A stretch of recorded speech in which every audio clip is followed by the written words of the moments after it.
Hey guys, welcome to Entertainment Talk Nation. This is Rob. This video we're going to talk about season 3 of The Boys, and Amazon released the first 3 episodes a little over a week ago, and we get the next episode this Friday. So I'm glad that I recently watched the first 3 because I don't have to wait too long before I get to watch the 4th episode. The Boys has been consistently one of the better shows to be out there on streaming that has anything to do with superheroes, but of course it's the darker side, a little bit more of a well, I don't know if you want to call it grounded, but definitely closer to a realistic take on what it would probably be like if the world had superheroes. They all certainly wouldn't be perfect. They'd be flawed. Some of them would be complete pricks, probably take advantage of the fact that they have superpowers in many different ways. But this season starts off really almost like seems to be like a year later from the time we last saw them. And, we have Huey working for what seems to be a federal investigative unit regarding superheroes and their behaviors. But of course, he is working with who we now know as Nadia, who is the head popper. And but it was very interesting that first episode to see all the characters interacting, Huey being on the red carpet with Starlight, the first episode's debuting the Dawn of the Seven, which was pretty funny. And we see that the biggest takeaway here is that Homelander is consistently being questioned about his relationship with Stormfront because of the fact that she was revealed to be a white supremacist, basically, or a Nazi. And he was basically, you get to see he is being completely, almost at this point in the show, in the first episode, is like being cornered. Like he's just got his hands tied.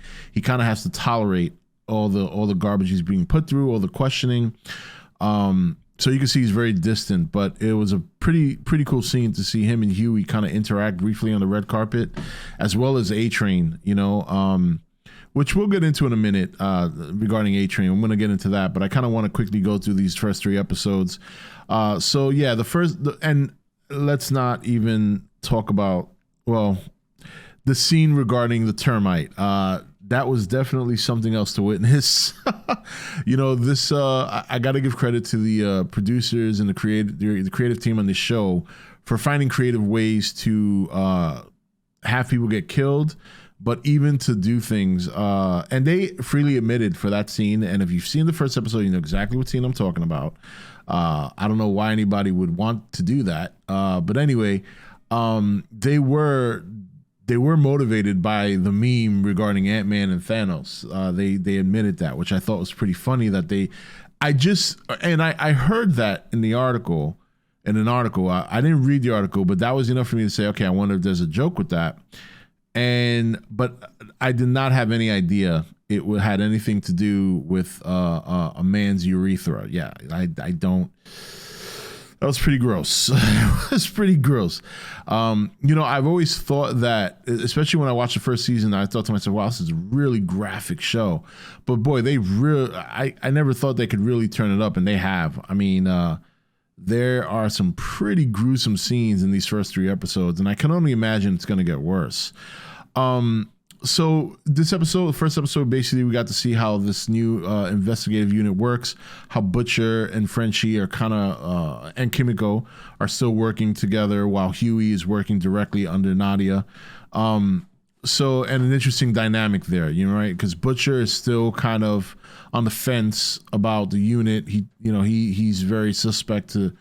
He still wants to kill supers, and he's kind of has his hands tied because Huey is more of the suit wearer here, and he's they're working together, but there's a conflict there in terms of their approach to handling superheroes that are breaking the law or doing things.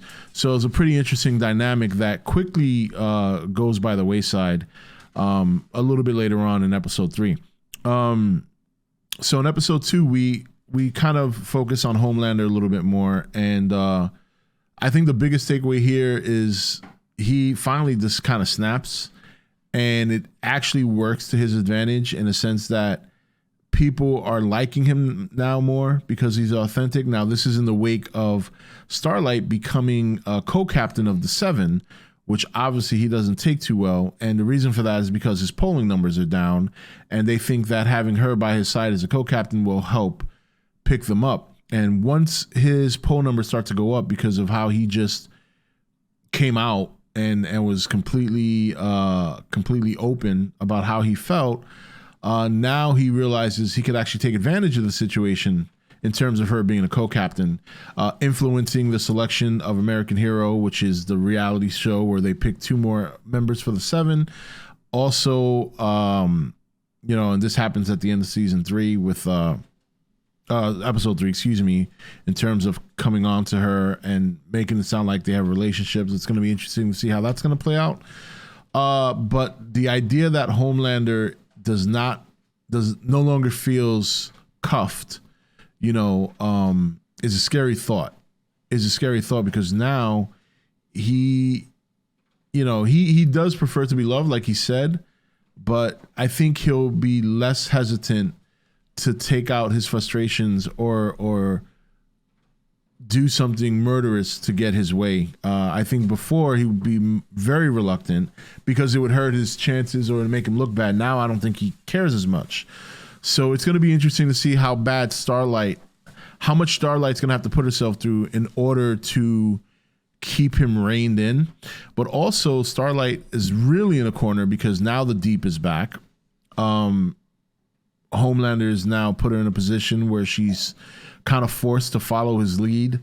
And then Huey on top of that needs her to kind of stay in that role. So I expect we're going to see a lot of struggling with Starlight in this season with what she has to go through in order to give the boys enough time to find a weapon. Now, between all this, we have all the subplots. We have the Soldier Boy storyline that really affects Mother's Milk, and he's back on the boys now. That happens. We have the A-Train subplot, which right now I'm not really feeling. I kind of feel like that character is just completely lost. I don't know what the resolution there is going to be. Hopefully it's good. But right now, he just kind of feels like the character feels like it's flailing in the wind. The Deep, his subplot, I mean, I guess it's come to an end. He's reached his goal of getting back on the 7. Whether or not he's going to have a continued role or not remains to be seen. It wouldn't surprise me if he ends up getting killed by Homelander. I don't see where his story goes now. Now that his character has reached the goal of getting back on the 7, and that scene where he was forced to eat the octopus was pretty, well, considering the octopus was his friend, it's in a weird way was pretty heartbreaking, especially considering that his own wife texted him to just do it. So there's going to be something there where I don't think the Deep's going to be around much longer. Whether he just completely breaks or cracks under the pressure of being back on the 7 between Homelander and his wife, or Homelander just gets annoyed with him and decides to kill him and get him off the team or whatever. I don't see his role being there much longer unless he decides to kind of do what Maeve did and kind of start working with the boys. But I don't know. I don't see that because of the history between him and Starlight. I don't see where there's any chance he has that redemption in her eyes. Right now, she's dealing with it because she's forced to. She doesn't have a choice. So those two subplots, I don't think are going to. The A-Train subplot, they got to do something with that soon. And him, I don't think I don't think he'll be around too much longer, in my opinion. Now, the interesting subplot is the one regarding Nadia, because now she's been exposed. Now Huey knows that she's the head popper. And, of course, Huey is scared shit. There's a lot of good things going on in the show, and I'm looking so forward to episode 4 this Friday to see kind of where Starlight's head's at and how this is going to affect her relationship with Huey. Of course, we know Huey is having issues right now in terms of dealing with the fact that one of her ex-flames is going to be on the 7. Again, that's another character I think is probably going to get killed because he's obviously doing it to look out for her best interests. But you're dealing with Homelander here, and Homelander will likely just off his ass if he feels the need. The idea of Butcher using temporary superpowers, especially when investigating the whole Soldier Boy thing and looking for this weapon, I think is an interesting contrast to the character. Yes, there are temporary powers, so he knows taking it is only it's not permanent. But considering his hatred for superheroes, I am surprised that he actually went along and took the drugs. So he sorry, I'm got a text from my sister, so I was trying to see what it was. Obviously that's a direction he's going to have to go if he wants to take down Homelander. Obviously, there's going to be a showdown between the two, probably before the end of the season, with him taking those powers. So a lot of interesting dynamics being set up for this season, and I'm excited to see where it's going to go. But the first 3 episodes were definitely very good. Of course, I don't want to make the video too long. I could talk about all 3 episodes in detail, but I kind of wanted to hit the more finer points and some of the bigger plots going on. And I'm sure there's 1 or 2 that I missed. There's a lot of things going on right now. We also got Kimiko is still dealing with the idea that she didn't have a childhood. And, a very interesting character, Kimiko, because she's obviously very sweet, very soft, but she's also very vicious. She's kind of like the Wolverine of the group. So, yeah, man, I think the first 3 episodes were solid. This is a very consistently entertaining show. One of my favorite ones going on right now. And such a good parallel, such a good opposite to the very heavy-handed superhero stuff we got going on in entertainment right now. So yeah, looking forward to episode 4, and we'll definitely talk about episode 4 Friday night on the stream, amongst other things. But until then, let me know in the comment section, what do you guys think of The Boys? How you feeling about the first 3 episodes? That termite scene, and oh Jesus Christ, I mean, the idea of having a catheter scares the shit out of me, let alone somebody crawling up that shit. Anyway, all right. That's it for this video. This is Rob signing off for E.T.N, where we don't do news, we just talk entertainment. Take it easy.